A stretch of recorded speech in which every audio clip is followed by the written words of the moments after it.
Paravet के digital platform पर स्वागत है आपका। विद्यार्थियों, आज हम इम्यूनोलॉजी टॉपिक डिस्कस करेंगे। इम्यूनोलॉजी यानी स्टडी ऑफ इम्यूनिटी का अध्ययन। तो सबसे पहले हम जानते हैं इम्यूनिटी क्या होती है। इम्यूनिटी इम्यूनिटी को हिंदी में कहते हैं प्रतिरक्षा। क्या होती है प्रतिरक्षा? शरीर की रोगों से लड़ने की क्षमता को क्या कहते हैं? प्रतिरक्षा कहते हैं। इम्यूनिटी या प्रतिरक्षा कहते हैं शरीर की रोगों से लड़ने की क्षमता। शरीर की रोगों से लड़ने की क्षमता क्या कहलाती है? इम्यूनिटी। अब अलग अलग शरीर या अलग अलग जीव की क्षमता अलग अलग होती है। रोगों से लड़ने की क्षमता अलग अलग होती है। कुछ जीव या कुछ एनिमल्स जल्दी बीमार हो जाते हैं, यानी उनकी इम्यूनिटी कमजोर होती है। कुछ जीव लेट बीमार होते हैं, यानी कि रोग प्रतिरोधक क्षमता यानी बीमारियों से लड़ने की क्षमता उनकी ज्यादा होती है। तो जिनकी बीमारियों से लड़ने की क्षमता ज्यादा होती है तो उनकी इम्यूनिटी ज़्यादा होती है। इम्यूनिटी का मतलब है शरीर की क्षमता, और इम्यूनिटी का अध्ययन ही क्या कहलाता है? इम्यूनोलॉजी। इम्यूनोलॉजी के फादर कौन है? इम्यूनोलॉजी जो सब्जेक्ट है इसके फादर है एडवर्ड जेनर। तो फादर ऑफ इम्यूनोलॉजी किसी कहा जाता है?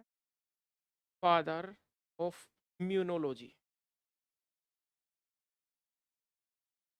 ये है एडवर्ड जेनर। एडवर्ड जेनर को फादर ऑफ कहा जाता है। एडवर्ड जेनर ने सर्वप्रथम काउपॉक्स की वैक्सीन खोजी थी। इन्होंने किसकी वैक्सीन का आविष्कार किया था? सर्वप्रथम काउपॉक्स काउपॉक्स की वैक्सीन बनाई थी। अभी जो नया शब्द आ गया, वैक्सीन। वैक्सीन क्या होती है? वैक्सीन का जो हिंदी में शाब्दिक अर्थ होता है टीका, टीके। वैक्सीन जो लगाई जाती है किसी बीमारी से बचाव के लिए लगाई जाती है। वैक्सीन जो शब्द है, वैक्सीन जो वर्ड है वो लिया गया है वैका से।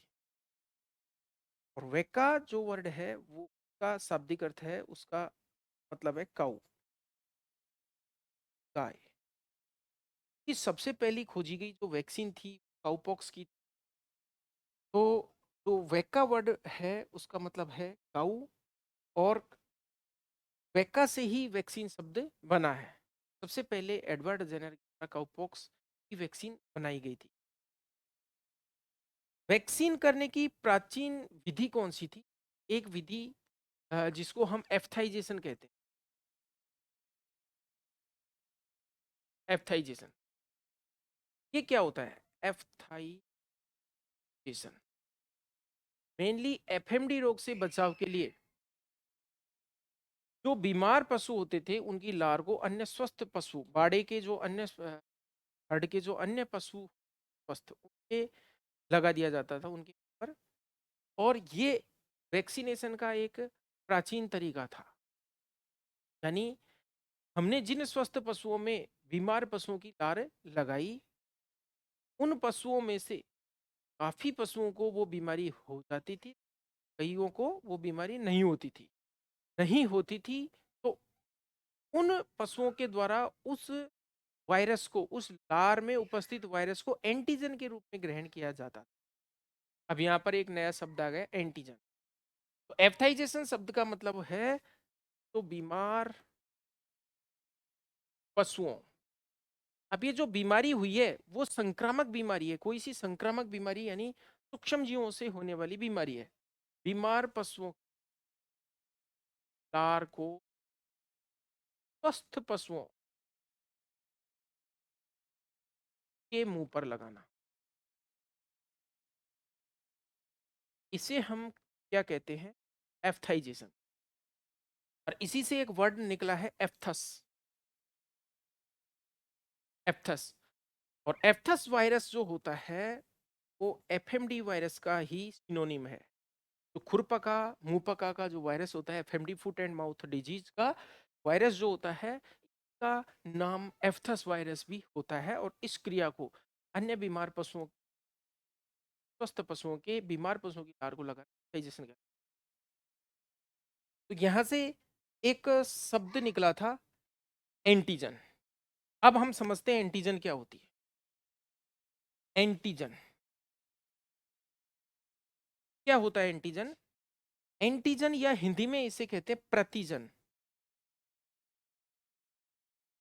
वे बाह्य पदार्थ जो शरीर में जाकर के शरीर के इम्यून सिस्टम को स्टिम्युलेट करते हैं, शरीर के प्रतिरक्षा तंत्र को स्टिम्युलेट करते हैं। कैसे करते हैं? वे बाह्य पदार्थ जो शरीर में जाकर के एंटीबॉडी के निर्माण को प्रेरित करते हैं, क्या कहते हैं? एंटीजन। यानी एंटीबॉडी किसके द्वारा बनाई जाती है? एंटीबॉडी बनाई जाती है बी लिम्फोसाइट्स। WBC का एक प्रकार है लिम्फोसाइट, जो कि एग्रेन्युलर टाइप की है, कणिका में WBC। उस लिम्फोसाइट के दो प्रकार है, एक टी लिम्फोसाइट, एक बी लिम्फोसाइट। बी लिम्फोसाइट के द्वारा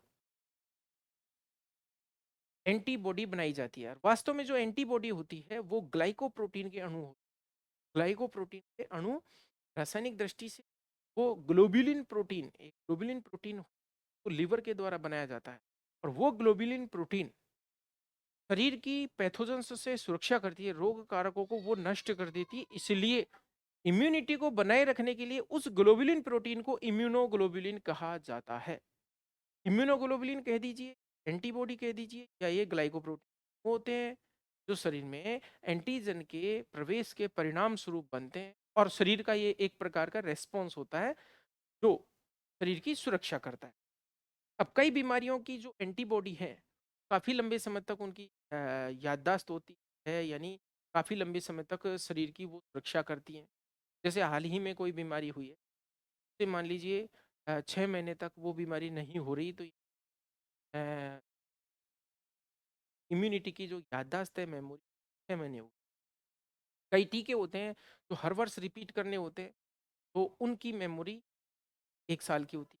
चेचक होता है, जीवन में एक बार होता है, लगभग जीवन में एक बार होता है। कभी कभार अपवाद स्वरूप टीके रिपीट होता होगा, अन्यथा एक ही बार होता है। तो यानी कि इसकी मेमोरी लंबी है। तो हम यहाँ पर एंटीजन को पढ़ रहे, इसकी परिभाषा लिख लेते हैं। ये बाह्य पदार्थ, ये बाह्य पदार्थ तो शरीर में प्रवेश कर, जो शरीर में प्रवेश कर एंटीबॉडी के निर्माण को प्रेरित कर,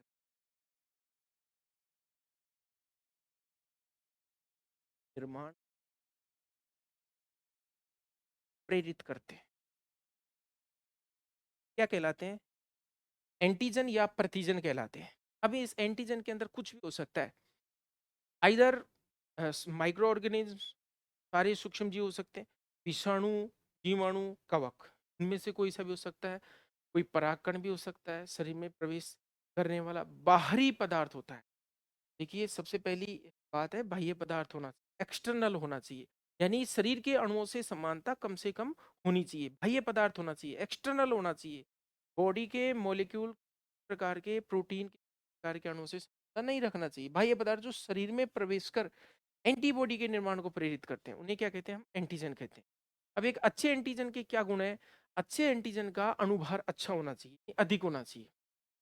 एंटीजेनिसिटी के लिए किसी एंटीजन का अणुभार अधिक होना चाहिए, पहली बात। शरीर के अणुओं से समानता जो है वो कम से कम होनी, अणु की प्रकृति शरीर से मिलती हुई नहीं होनी चाहिए, एक्सटर्नल होनी चाहिए। शरीर उस अणु को विदेशी समझे, तब जाकर के वो एंटीजन का काम करेगा। अच्छे एंटीजन का क्या गुण है? अच्छे एंटीजन का गुण, पहली बात, शरीर के अणुओं का कम से कम हो। और दूसरी बात है वो ये है, अणुभार अधिक। अणुभार जिसको हम मोलिकुलर वेट, अधिक होना चाहिए। तो ये अच्छे एंटीजन के गुण है। ये हमें समझ में आ गया एंटीजन। और एंटीजन के रूप में कुछ एग्जाम्पल, कोई भी विषाणु एंटीजन का काम कर सकता है, बैक्टीरिया कर सकता है, कवक कर सकता है, शैवाल कर सकता है, कोई भी जो शरीर में प्रवेश करके इम्यून सिस्टम को स्टिमुलेट कर दे, उसे क्या कहते हैं हम, एंटीजन। दूसरी परिभाषा हम पढ़ेंगे एंटीबॉडी। अभी हमने जस्ट बताया आपको कि एंटीबॉडी जो है शरीर में दो प्रकार की कोशिकाओं से बनाए, तो लिम्फोसाइट्स, और लिम्फोसाइट्स में भी बी लिम्फोसाइट्स और प्लाज्मा सेल्स। देखिए शरीर में सबसे ज्यादा एंटीबॉडी बनाने वाली जो कोशिकाएं होती हैं या सेल्स होती हैं, लिम्फोसाइट, बी लिम्फोसाइट। और सबसे ज्यादा इफिशिएंट सेल्स एंटीबॉडी बनाने के लिए दक्ष कोशिकाएं, सर्वोत्तम या फिर सबसे दक्षता से बनाने वाली कोशिकाएं होती है प्लाज्मा कोशिका, प्लाज्मा से, जो कि संयोजी ऊतक या कनेक्टिव टिश्यू में पाई जाती है, कनेक्टिव क्या करती है।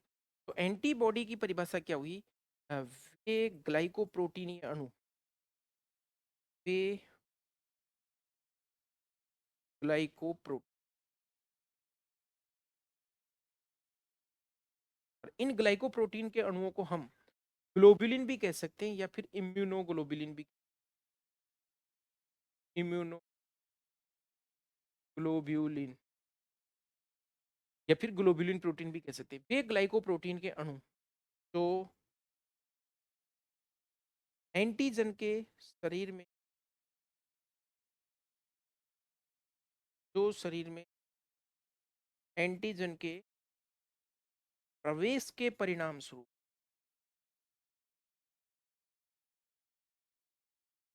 शरीर में एंटीजन के प्रवेश के परिणाम स्वरूप शरीर की B lymphocytes oblique plasma cells, plasma कोशिकाओं द्वारा बनाए जाते हैं। क्या कहते हैं इन्हें, एंटीबॉडी कहते हैं। तो एंटीबॉडी किसके द्वारा बनाई जाती है, बी लिम्फोसाइट्स के द्वारा बनाई जाती है, अथवा अथवा प्लाज्मा सेल्स के द्वारा बनाई जाती है। तो एंटीजन और एंटीबॉडी दोनों चीजें हमें समझ में आ गई। अब हम अगली डेफिनेशन पढ़ते हैं, एग्लूटिनेशन। डेफिनेशन, एग्लूटिनेशन क्या होता है, एग्लूटिनेशन एंटीजन और एंटीबॉडी की आपसी क्रिया क्या कहलाती है, एग्लूटिनेशन। एंटीजन व एंटीबॉडी की आपसी, जैसे मान लीजिए ये एंटीजन और हम यहाँ पर ये एंटीबॉडी, इन दोनों की आपसी रिएक्शन क्या कहलाती है, एग्लूटिनेशन।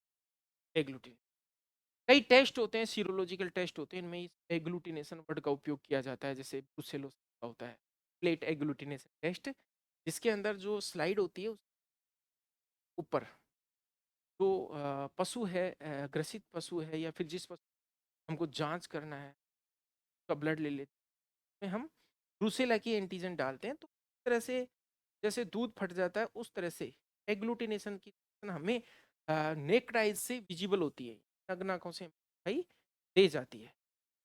अगली हम परिभाषा लिखेंगे, पाइरोजन। क्या होते हैं पाइरोजन,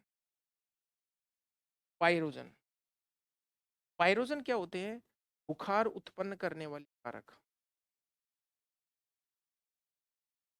बुखार उत्पन्न करने वाले कारक। बुखार उत्पन्न करने वाले कारक को क्या कहते हैं, पाइरोजन। और शरीर का बढ़ा हुआ तापमान जो कि संक्रमण के कारण हो सकते हैं, हम कहते हैं पाइरेक्सिया।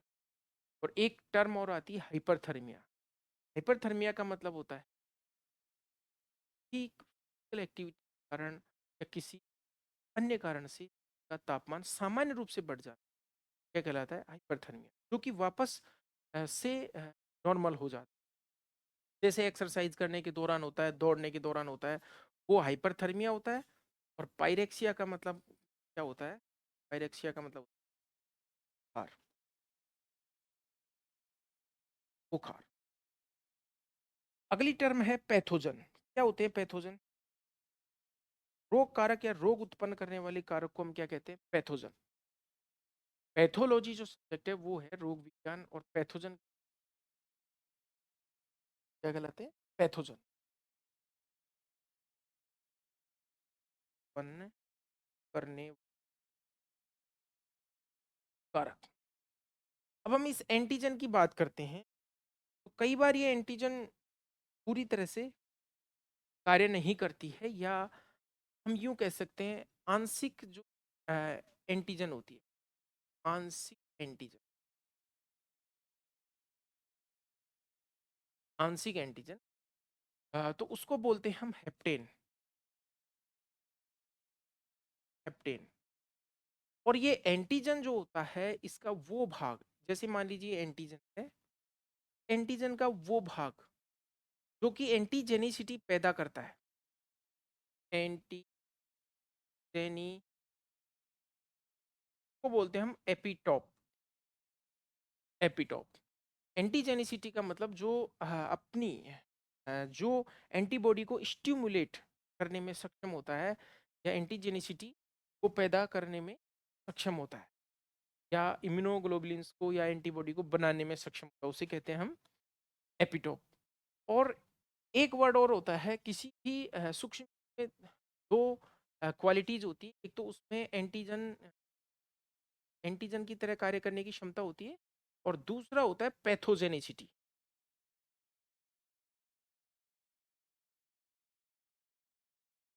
पैथोजेनिसिटी यानी रोग जनकता। रोग जनकता का मतलब हुआ रोग उत्पन्न करने की क्षमता। रोग उत्पन्न करने की क्षमता से यहाँ पर क्या तात्पर्य है कि इस सूक्ष्म जीव द्वारा, इस जीव के अंदर, पशु के अंदर ये प्रवेश करेगा, उसमें रोग उत्पन्न करने की क्षमता, या रोग को पैदा करने की क्षमता को क्या कहेंगे? पैथोजेनिसिटी। अब हम जो वैक्सीन बनाते हैं या वैक्सीन बनाई जाती है, उसमें क्या सिद्धांत अप्लाई होता है कि इस सूक्ष्म जीव, इस माइक्रो ऑर्गेनिज्म जो पैथोजेनिसिटी है उसको नष्ट कर दिया जाता है, एंटीजेनिसिटी बरकरार रखा जाता है, तभी तो जाकर के वो उस शरीर में प्रवेश कराने से उसमें एंटीबॉडी बनाएगा। मनुष्य की हम बात करें, मानव की बात करें, तो जो लोग इतने कम सूक्ष्म जीवों के संपर्क में आते हैं, ये शरीर कमजोर होती है, ही वीक होती है। जो गंदी बस्तियों में या ऐसी जगह रहते हैं और बहुत सारे बैक्टीरिया वायरस होते हैं, लगातार वो मिट्टी या फिर कीचड़ में उन संपर्क में आते हैं, तो उन लोगों की अधिक होती है, क्योंकि उन शरीर में अधिक से अधिक जो एंटीजन है वो शरीर में प्रवेश कर चुके होते हैं, और थोड़ी थोड़ी मात्रा में एंटीजन जाने से उनके शरीर में उनके प्रति एंटीबॉडी बन जाती है।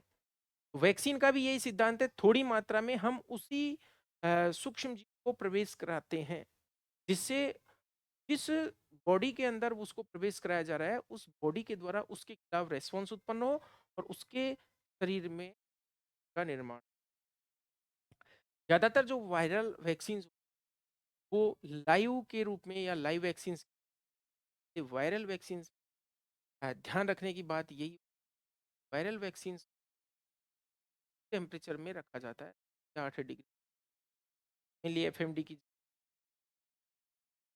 इन वैक्सीन्स का ये ख्याल रखा जाता है। और दूसरी बात, जब इनको टेम्परेचर दे दिया जाता है, इसीलिए इन निडल्स है, इनसे प्रॉपर रूप से डिस्पोज किया जाता है, कि जो वायरस है वो विरुलेंट नहीं हो जाए। अगर टेम्परेचर उसने पा लिया, और मान लीजिए हमने पैथोजेनेसिटी को तो सप्रेस किया हुआ है, मान लीजिए उसकी पैथोजेनेसिटी जागृत हो गई, तो जिस पशु में हम वैक्सीन लगाएंगे उसमें एंटीजेनेसिटी तो करेगा ही करेगा, साथ में पैथोजेनेसिटी ये वाला पार्ट है वो भी एक्टिवेट हो जाएगा, और उसके अंदर बीमारी भी पैदा करने लग जाएगा। इसके विपरीत bacterial vaccine mostly killed form में आती है, जैसे हिमोरेजिक सेप्टिसीमिया, एचएस, ज्यादातर किल्ड वैक्सीन होती है, बैक्टीरिया को किल कर दिया जाता है, किल करके उसका जो एंटीजेनिसिटी वाला पार्ट वो तो बरकरार रखा जाता है। जिस जानवर में जैसे एचएस का, बीक्यू का टीका लगाना, के अंदर मृत बैक्टीरिया की वैक्सीन कराना है, और उसके शरीर के अंदर एंटीबॉडी जागृत करने को बनने के लिए प्रेरित करना है। तो पार्शियल एंटीजन को क्या कहते हैं? हेप्टेन, और उसका जो एंटीजेनिसिटी वाला जो भाग कहलाता है वो क्या कहलाता है? एपिटोप। अगली डेफिनेशन हम पढ़ते हैं, इंटरफेरोन। इंटरफेरोन क्या होते हैं? इंटरफेरोन्स, इंटरफेरोन होते हैं वे प्रोटीनीय पदार्थ या वे प्रोटीनीय कण जो कि विषाणु के संक्रमण के फलस्वरूप शरीर की कोशिका द्वारा बनाए जाते हैं। इसका मैं एग्जांपल देता हूँ। ज्यादातर जो वायरल डिजीज रोग होते हैं वो अपने आप ही शरीर से जाते हैं, ये बीमारी ठीक होती है। उसका कारण ये है, शरीर की कोशिकाओं द्वारा क्या बनाए जाते हैं? प्रोटीन या पदार्थ बनाए, इंटरफेरोन। लेकिन इन इंटरफेरोन्स के बनने में समय लगता है, 5 से 7 दिन तो लगते ही हैं। जैसे कई बार वायरल जुकाम हो जाती है राइनो वायरस से, या फिर पशुओं में एमडी बीमारी है, या बहुत सारी वायरल डिजीज, ये वायरल डिजीज। अब इनमें हम इनका ट्रीटमेंट करते हैं। तो जैसे हम एंटीपायरेटिक भी, फीवर होता है तो सिम्टोमेटिक ट्रीटमेंट करना पड़ता है, बुखार का दे दिया हमने, साथ में हमने स्टेरॉइड्स दे दिए या फिर एविल दे दिया, इस प्रकार की औषधियाँ दे दी।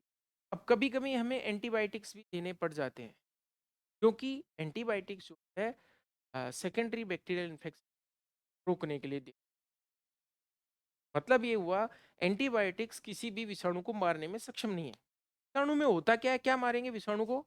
देखिए, विषाणु में इस प्रकार से प्रोटीन का खोल या कैप्सिड होता है, जिसके अंदर इसका जेनेटिक मटेरियल होता है, या तो डीएनए अथवा आरएनए रहता है। जब डीएनए होता है तो उसको डीएनए वायरस कहते हैं, जब इसके अंदर आरएनए होता है तो उसको आरएनए वायरस कहते हैं। बैक्टीरिया की हम बात करें तो बैक्टीरिया के पास तो काफी सारी चीजें, जैसे ये अविकसित केंद्रक होता है, अल्पविकसित केंद्रक जिसको हम केंद्रकाभ या न्यूक्लियोइड कहते हैं, के अंदर ये इसकी सेल मेम्ब्रेन है, ये इसकी क्या है, सेल वॉल है। तो सेल वॉल भी एंटीजन की तरह कार्य कर सकता है, या फिर सेल वॉल को डिस्ट्रॉय करके बैक्टीरिया को मारा जा सकता है। कुछ एंटीबायोटिक है, जैसे पेनिसिलिन से या पेनिसिलिन ग्रुप की जितनी भी एंटीबायोटिक्स है और सेफेलोस्पोरिन, तो वो सब इस सेल वॉल को डिस्ट्रॉय करती हैं। दूसरी बात हम करें इसकी सेल मेम्ब्रेन, तो सेल मेम्ब्रेन को भी डिस्ट्रॉय किया जाता है या सेल मेम्ब्रेन में छेद किया जाता है, जैसे पॉलीमिक्सिन जो ग्रुप के एंटीबायोटिक्स है, पॉलीमिक्सिन के द्वारा इसकी सेल मेम्ब्रेन छेद किया जाता है। और हम बात करें इसमें जो राइबोसोम होता है वो 70S प्रकार का होता है। 70S की दो सब यूनिट्स होती हैं, 30 और 50। तो 30 पर काम करने वाली होती है, जैसे टेट्रासाइक्लिन है, अमाइनो ग्लाइकोसाइड्स हैं। 50 पर काम करने वाली होती है 50S, जो सब यूनिट पर काम करने वाली होती है, क्लोरामफेनिक। यानी प्रोटीन संश्लेषण राइबोसोम पर एक्ट करके प्रोटीन संश्लेषण को रोक देती है, प्रोटीन सिंथेसिस रोक देती है, जिससे बैक्टीरिया मर जाता है। लेकिन ये विषाणु खुद प्रोटीन संश्लेषण करने में सक्षम नहीं है, खुद प्रोटीन नहीं, कुछ होस्ट को के प्रोटीन संश्लेषण को अपने कब्जे में लेता है। इस तरह से ये विषाणु, तो मेरा कहने का मतलब यहाँ पर यही है कि विषाणु पर कोई भी एंटीबायोटिक या प्रति काम नहीं करती, क्योंकि एंटीबायोटिक औषधि के काम करने के भी कुछ सिद्धांत है। या तो सेल वॉल पर काम करेगी, या सेल मेम्ब्रेन पर करेगी, या फिर प्रोटीन सिंथेसिस को रोकेगी, या फिर एक एंजाइम होता है डीएनए गायरेज, उस डीएनए गायरेज एंजाइम को इनिबिट करेगी। तो इस प्रकार के सिद्धांतों को का पालन करके एंटीबायोटिक औषधि काम करती हैं। इसलिए विषाणु जनित रोगों में एंटीबायोटिक औषधियां या प्रतिजैविक औषधियां सिर्फ और सिर्फ इसलिए दी जाती है कि सेकेंडरी बैक्टीरियल इन्फेक्शन यानी द्वितीयक जीवाणु को रोक सके। द्वितीयक जीवाणु जैसे एफएमडी के वायरस ने मुख के अंदर क्या कर दिए, काले कर दिए। हम जानते हैं एफएमडी का जो वायरस होता है एपिथीलियोट्रोपिक होता है, एपिथीलियम है वो डिस्ट्रॉय करता है। एपिथीलियम जो नष्ट करता है, काले ऐसे पैरों के अंदर। तो जो ये छाले हैं इसके अंदर कोई मवाद उत्पन्न करने वाला बैक्टीरिया घुस गया और वहां पर संक्रमण हो गया, तो वो सड़ जाएगा, मवाद पड़ जाएगी, इसी को हम द्वितीयक जीवाणु। इस सेकेंडरी बैक्टीरियल रोकने के लिए क्या देते हैं, हम एंटीबायोटिक उपयोग करते हैं। तो इंटरफेरोन्स का एक और एग्जांपल मैं आपको प्रैक्टिकली, जैसे मान लीजिए पशु भी पिछले 2-3 दिन से कोई जो है क्या कोई चिकित्साकर्मी उसका इलाज कर रहा था कि अच्छी अच्छी औषधियां देने से, अच्छी अच्छी मेडिसिन देने से भी था। अब जैसे ही 4-5 दिन निकले, कोई सामान्य सा एक झोला छाप गया, उसने कहा कि अब ये ठीक होने का कारण ये नहीं है कि उसने जो वैसे ही सामान्य इंजेक्शन लगा दी, ये ठीक होने का कारण नहीं है। कारण ये है कि शरीर में इंटरफेरोन अब ये इंटरफेरोन संभालेंगे आगे की बीमारी से लड़ने की जो क्षमता होती है। इंटरफेरोन वे प्रोटीन के कण होते हैं, वे प्रोटीन के शरीर की कोशिकाओं द्वारा बनाए जाते हैं और विषाणु के संक्रमण के विरोध में या संक्रमण के बाद, संक्रमण के फलस्वरूप उस विषाणु को नष्ट करने या उस बनाए जाते हैं। अगली जो डेफिनेशन हम पढ़ेंगे, इंटरल्यूकिन। इंटरल्यूकिन ये क्या होते हैं? ल्यूको वर्ड आता है ल्यूकोसाइट के लिए, और ल्यूकोसाइट हम बोलते हैं डब्ल्यूबीसी को बोलते हैं। तो डब्ल्यूबी स्रावित, डब्ल्यूबीसी के द्वारा स्रावित प्रोटीन कण या फिर अणु जो क्या करते हैं, जो सूक्ष्म जीवों को नष्ट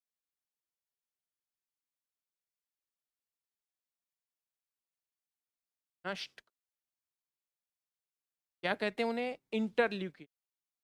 इंटरल्यूकिन के बाद नेक्स्ट डेफिनेशन हम पढ़ेंगे लिम्फोकाइन।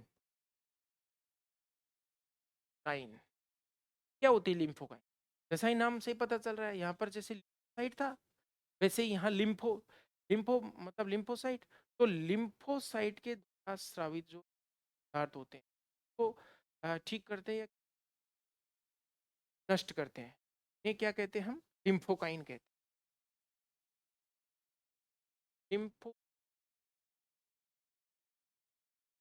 स्रावित रासायनिक पदार्थ जो क्या करते हैं, बैक्टीरिया या को नष्ट करते हैं, तो इन्हें क्या कहते हैं? हम लिम्फोकाइंस कहते हैं। अब देखिए हम पढ़ेंगे टाइप्स ऑफ इम्यूनोग्लोबुलिन, यानी एंटीबॉडी के प्रकार। तो इम्यूनोग्लोबुलिन या एंटीबॉडी कितने प्रकार की होती है? 5 प्रकार की होती है। There are 5 types of immunoglobulin. First is immunoglobulin G, IgG. IgG monomer होती है। मोनोमर मतलब जो इम्यूनोग्लोबुलिन है का जो अणु होता है इस तरह से वाई शेप का होता है, तो इसमें एक ही यूनिट होती है, मोनोमर।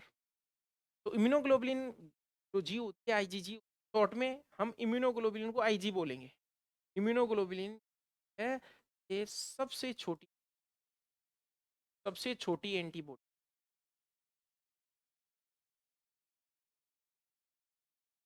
को हम एंटीबॉडी कह सकते हैं।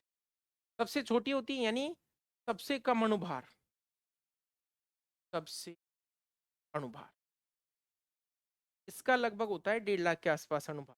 बहुत कम अणुभार होता है, छोटी होती है। अब छोटी होती है तो ये क्या करती है, प्लेसेंटा को पार कर जाती है।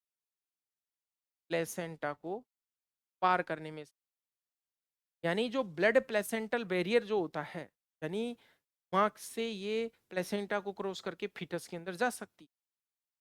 और एक बात इसकी, ये सर्वाधिक मात्रा में पाई जाती है, छोटी है और सर्वाधिक मात्रा में पाई जाती है।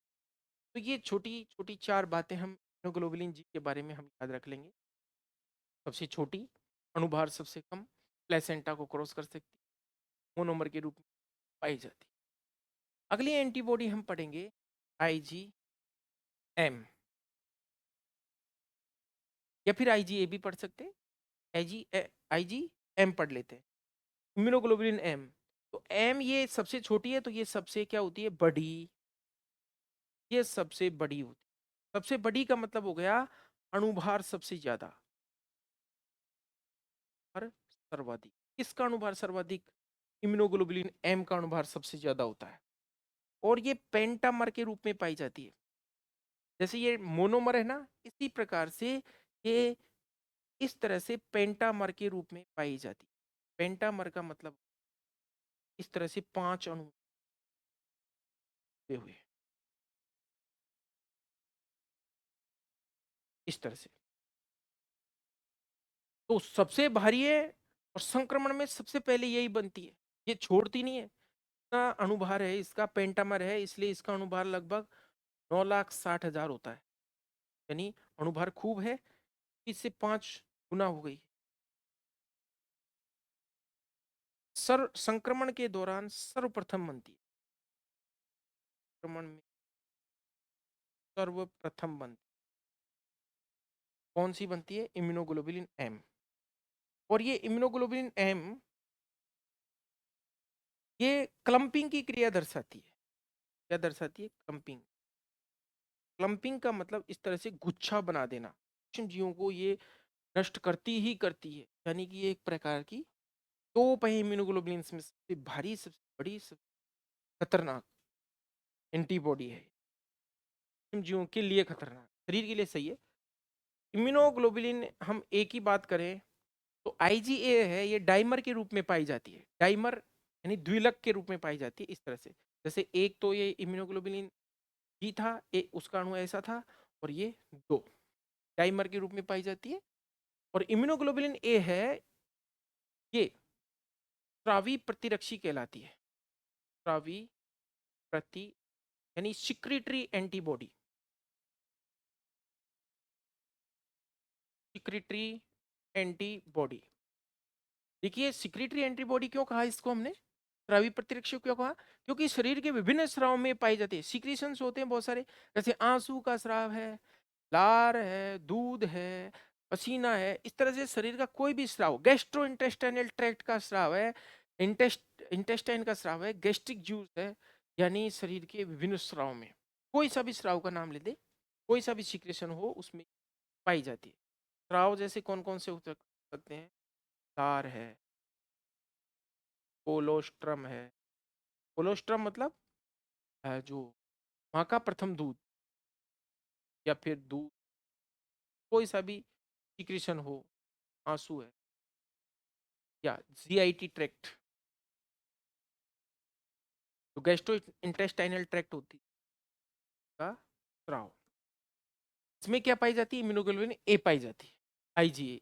इसे सिक्रेटरी एंटी कहते हैं। अगली जो इम्यूनोग्लोबुलिन है वो है आईजीटी। देखिए ये सबसे कम मात्रा में पाई जाती है, सबसे कम। और दूसरी बात ये है, ये जो बी लिम्फोसाइट है, क्या है? बी लिम्फोसाइट की सतह पर पाई जाती है, सरफेस पर ये पाई जाती है। क्या है? Immunoglobulin D. और इसे सतही प्रतिरक्षी भी कहते हैं, सतही प्रतिरक्षी। क्यों कहते हैं सतही प्रतिरक्षी? क्योंकि ये सतह पर पाई जाती है। बी लिम्फोसाइट की सरफेस एंटीबॉडी, सरफेस एंटीबॉडी किसे कहते हैं? इम्यूनोग्लोबुलिन डी को सरफेस एंटीबॉडी या सतही प्रतिरक्षी कहते हैं। अगली जो इम्यूनोग्लोबुलिन है एंटीबॉडी है वो है IgE, immunoglobulin E. Immunoglobulin E क्या है? ये एलर्जी और परजीवी संक्रमण में इसकी संख्या बढ़ जाती है। एलर्जी में हम ब्लड सेल्स की बात करें तो इओसिनोफिल्स जो एक डब्ल्यूबीसी का प्रकार है, उसकी संख्या बढ़ती है, और यहाँ पर इम्यूनोग्लोबुलिन ई की मात्रा बढ़ती है। तो एलर्जी व परजीवी संक्रमण में इसकी संख्या बढ़ती है। कई बुक्स में आपको आईजीई को सबसे कम बता रखा है ना? तो एलर्जी और परजीवी संक्रमण में इसकी संख्या बढ़ जाती है, इम्यूनोग्लोबुलिन। और इसके अन्य नाम क्या है? इसको रिएजिन भी कहा जाता है, और इसको एप्सिलॉन एंटीबॉडी भी कहा जाता है। एप्सिलॉन,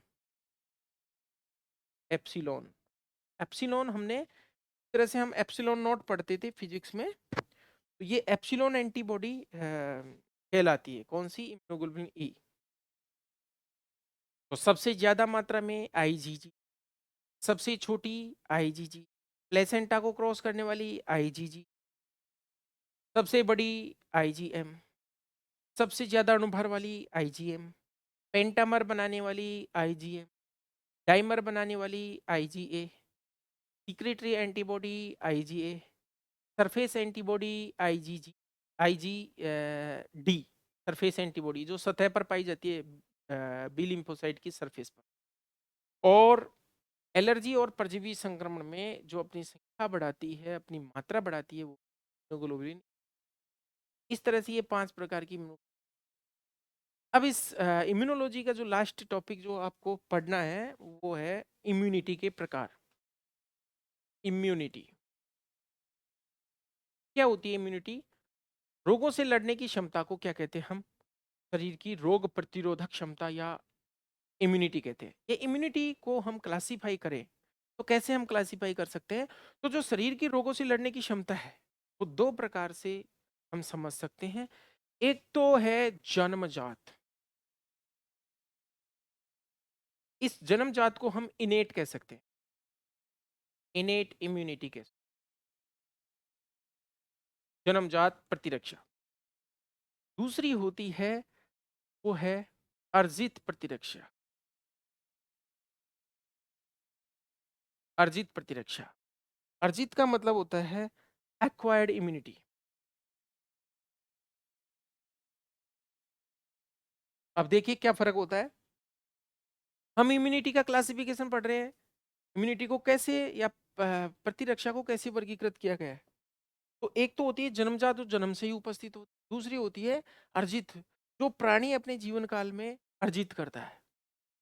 तो जन्मजात तो जो भगवान बना करके भेजता है, भगवान कुछ शरीर में देता है, वो जन्म से ही होती है। वो कहते हैं हम, जो सुरक्षा युक्तियों को, जो शरीर को ईश्वर ने प्रदान, गॉड गिफ्टेड है, उनको क्या कहते हैं हम? जन्मजात। जैसे बॉडी के ऊपर जो कवरिंग है, शरीर पर त्वचा का आवरण है, वो सुरक्षा देता है शरीर की। ये कैसी सुरक्षा होगी? जन्मजात सुरक्षा होगी। आंसू आंखों में होते हैं, आंसू और लार के अंदर एक एंजाइम पाया जाता है, लाइसोजाइम। और ये लाइसोजाइम एंजाइम होता है, वो जीवाणुनाशी प्रकृति का होता है। तो ये भी एक प्रकार की सुरक्षा है। ये भी कौन सी हो गई? जन्मजात। आमाशय के अंदर स्टमक में गैस्ट्रिक एसिड होता है, HCl हाइड्रोक्लोरिक एसिड होता है। और भोज्य पदार्थों के द्वारा जो बैक्टीरिया जाते हैं साथ में, उन बैक्टीरियाज को किल कर दिया जाता है इस गैस्ट्रिक जूस के द्वारा, गैस्ट्रिक एसिड के द्वारा। तो ये सभी चीजें जो शरीर को, श्लेष्मा म्यूकस मेम्ब्रेन है, इनर लाइनिंग्स में, बॉडी में अंदर की साइड में क्या होती है? श्लेष्मा म्यूकस। ये म्यूकस भी क्या होती है? ये भी गॉड गिफ्टेड है। तो गॉड गिफ्टेड है तो ये जन्मजात। जन्मजात प्रतिरक्षा या जो शरीर में अपने आप पहले से बनी हुई है, जैसे त्वचा है, श्लेष्मा है, या फिर आंसू या टीयर्स होते हैं, या फिर लार है, इस तरह की, या गैस्ट्रिक एसिड, HCl है, ये सब क्या है? ये सब चीजें जो सुरक्षा करती है, इनको हम जन्मजात प्रति। दूसरी जो है अर्जित यानी एक्वायर्ड। क्या होती है एक्वायर्ड? जो प्राणी अपने जीवन काल में, प्राणी अपने जीवन काल में क्या करता है? अर्जित करता है। अब देखिए, अर्जित प्रतिरक्षा या एक्वायर्ड इम्यूनिटी को हम दो भागों में वर्गीकृत करते हैं, दो भागों में बांटते हैं। एक तो प्राकृतिक रूप से, जो भगवान या फिर ऑटोमेटिक, जो प्रकृति से प्राप्त होती है, जीवन काल में प्राप्त हुई है लेकिन प्रकृति से प्राप्त हुई है। और एक इंजेक्शन के द्वारा दी गई या कृत्रिम रूप से दी गई प्रतिरक्षा। तो हम अर्जित प्रतिरक्षा को दो भागों में बांटते हैं। कैसे को हमने बांटा? एक तो प्राकृतिक, प्राकृतिक अर्जित प्रतिरक्षा, और एक हो गया कृत्रिम अर्जित, कृत्रिम अर्जित प्रतिरक्षा। तो देखिए दोनों में क्या फर्क है? प्राकृतिक तो ऑटोमेटिक होती है, यानी ये जैसे कोई संक्रमण हुआ शरीर में, से जो इम्यूनिटी मिली शरीर को, से क्या कहेंगे हम? प्राकृतिक। या फिर दूसरा प्रकार है, माँ के द्वारा जो बच्चे को बनी बनाई एंटीबॉडी दी जाती है, इम्यूनोग्लोबुलिन दी जाती है, या फिर प्लेसेंटा के थ्रू दी जाती है, तो ये क्या होगी? प्राकृतिक होगी। कृत्रिम मतलब जो इंजेक्शन या सुई के द्वारा प्रवेश कराई जाती है, जैसे हम टीके लगाते हैं पशुओं के या मनुष्य के, जो भी टीके होते हैं, वो टीके जिसमें हम एंटीजन प्रवेश कराते हैं, वो, और वे टीके जिनमें हम बनी बनाई एंटीबॉडी देते हैं, दोनों प्रकार के टीके क्या है? कृत्रिम अर्जित प्रतिरक्षा। अब हम इसको एग्जाम्पल से समझेंगे उल्टा। पहले इसको डिवाइड कर लेते हैं हम सक्रिय और निष्क्रिय में। देखिए प्राकृतिक अर्जित प्रतिरक्षा को भी दो भागों में बांटा है। प्राकृतिक अर्जित सक्रिय और प्राकृतिक अर्जित निष्क्रिय। ऐसे ही इसको हम बांट लेते हैं कृत्रिम को। कैसे बांटा हमने कृत्रिम को?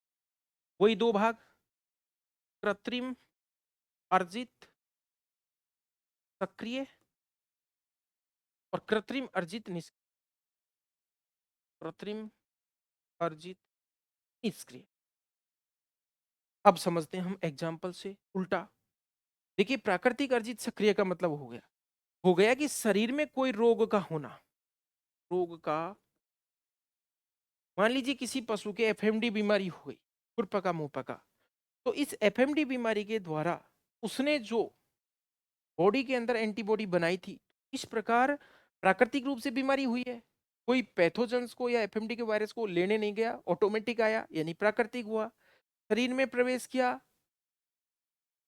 और शरीर सक्रिय हुआ। जहां पर भी हम सक्रिय वर्ड उपयोग में ले रहे हैं, इसका मतलब है सक्रिय का मतलब उस पशु को परेशानी हुई है, कुछ तो हुआ है उसके। परेशानी का मतलब है उसको फीवर आया होगा, तो इंटरनल बॉडी रिएक्शंस के कारण को जो है कोई भी ऐसा लक्षण आया हो, यानी उसका शरीर प्रभावित हुआ है। अगर शरीर प्रभावित होता है, जैसे छोटे बच्चों के टीके लगवाते हैं 2-3 दिन तक वो रोते हैं, यानी रोते हैं, इसका मतलब ये हुआ कि उसके शरीर में हमने एंटीजन प्रवेश कराई है और उसके खिलाफ उसकी बॉडी एंटीबॉडी बना रही है, इसलिए उसको आता है फीवर। तो जैसे रोग होता है कोई सा भी, रोग के अंदर फीवर भी आता है और भी सिम्टम्स आते हैं, शरीर को परेशानी भी होती है। तो जहां पर शरीर को परेशानी होए, उसका मतलब है कि सक्रिय है। जहां पर शरीर को परेशानी नहीं होए, उसका मतलब है निष्क्रिय है। परेशानी नहीं यानी कोई ऊर्जा खर्च नहीं। तो देखिए वापस समझिए, प्राकृतिक अर्जित सक्रिय और प्राकृतिक अर्जित निष्क्रिय दोनों में क्या फर्क हुआ? इसमें कोई भी रोग होएगा, जैसे एफएमडी की बीमारी हुई, बीमारी में पशु का दूध या पशु के छाले हो गए, पशु के फीवर आ गया, तो इस प्रकार जो अर्जित की गई हो गई वो सक्रिय है। प्राकृतिक अर्जित निष्क्रिय का उदाहरण है जैसे माँ द्वारा फीटस को एंटीबॉडी प्रदान करना, ब्लड के द्वारा प्लेसेंटा को क्रॉस कर जो एंटीबॉडी दी जाती है, किसके द्वारा? प्लेसेंटा क्रॉस करके, प्लेसेंटा द्वारा। या फिर जो कोलोस्ट्रम पिलाया जाता है, दूध या फिर कोलोस्ट्रम, फर्स्ट मिल्क या कोलोस्ट्रम, इसमें भी क्या दी जाती है? बनी बनाई एंटीबॉडी दी जाती है। तो कोलोस्ट्रम को पीने से कौन सा बुखार आ रहा है? नहीं आ रहा, यानी शरीर में कुछ भी ऐसा परिवर्तन नहीं हो रहा, इसलिए ये कैसी होगी? निष्क्रिय। अरे बनी बनाई एंटीबॉडी दे रहे हैं, बनी बनाई एंटीबॉडी दे रहा है कोई, कि माँ दे रही है बच्चे को, तो उस शरीर में कोई परेशानी नहीं हुई, परेशानी नहीं हुई तो निष्क्रिय हो गए, शरीर निष्क्रिय। तो सक्रिय में कोई चेंज आएगा, निष्क्रिय में कोई चेंज नहीं आएगा। आगे हम पढ़ते हैं कृत्रिम में भी दो प्रकार की होगी, एक तो सक्रिय और निष्क्रिय। अब यहाँ पर हम सक्रिय निष्क्रिय का मतलब समझ गए। सक्रिय का मतलब टीका लगाने के बाद फीवर आएगा या कुछ परेशानी होगी, यहाँ पर कुछ भी नहीं होगा। जैसे सभी टीके, ज्यादातर जो टीके होते हैं उनमें एंटीजन दी जाती है, अगर हम टीके के रूप में एंटीजन देते हैं तो उसको हम बोलते हैं सक्रिय। जैसे एफएमडी की वैक्सीन दी, जैसे कुछ लोग बोलते हैं टीके नहीं लगवाएंगे, टीके लगवाने के बाद पशु का दूध कम पड़ रहा है, स्वाभाविक रूप से कम पड़ रहा है, कम तो पड़ता है। क्यों पड़ता है? कि शरीर का जो इम्यून रिस्पॉन्स उत्पन्न होता है के लिए शरीर को एक्स्ट्रा एफर्ट्स करने पड़ते हैं, शरीर में कहीं ना कहीं जो प्रॉब्लम होती है उस कारण दूध तो कम होता है। पर इसका मतलब ये नहीं है कि टीका नहीं लगवानी चाहिए, लगवानी चाहिए, क्योंकि इससे पशु की बीमारी नहीं होती। कि एक बार यदि एफएमडी की बीमारी हो गई, पशु कई ब्यातों तक उसको या फिर अनप्रोडक्टिव हो जाता है, बहुत लेस प्रोडक्टिव हो जाता है। बिकॉज एफएमडी का वायरस जो होता है वो एपिथेलियोट्रोपिक होता है, जो स्तन ग्रंथि की जो system होती है लाइनिंग, उस लाइनिंग को डिस्ट्रॉय कर देता है। अब दूध का सिंथेसिस कहाँ होगा? जो मेमोरी ग्लैंड्स हैं उसमें एल्वुलाई होती है, एल्वुलाई के अंदर एपिथेलियम की लाइनिंग होती है, जो ये मिल्क को सीक्रेट करती है, वो केमी नष्ट हो जाती है। और जो घाव होते हैं मुंह अलग बात है। तो कृत्रिम अर्जित सक्रिय का मतलब हो गया हमने इंजेक्शन से कोई टीका लगाया, जैसे एफएमडी की वैक्सीन लगाई या फिर एचएस की लगाई या बीक्यू की लगाई, ये सारे टीके इसके अंदर आते हैं, इसमें एंटीजन दी जाती है। और जिसमें एंटीबॉडी दी जाती है, जैसे जो टिटेनस जो टॉक्सोइड या सीरम दी जाती है, सीरम में बनी बनाई एंटीबॉडी दी जाती है। किसी की भी हम सीरम लगाएं तो वो क्या हो गई, हम सुई के द्वारा प्रवेश करा रहे तो कृत्रिम हो गई, जीवन काल में ले रहा है प्राणी तो अर्जित हो गई, बनी बनाई दे रहे हैं इसलिए निष्क्रिय हो गई। यहाँ पर इंजेक्शन से या सुई से दे रहे हैं तो कृत्रिम हो गई, दिया जा रहा है तो कृत्रिम हो गई, जीवन काल में दिया जा रहा है अर्जित।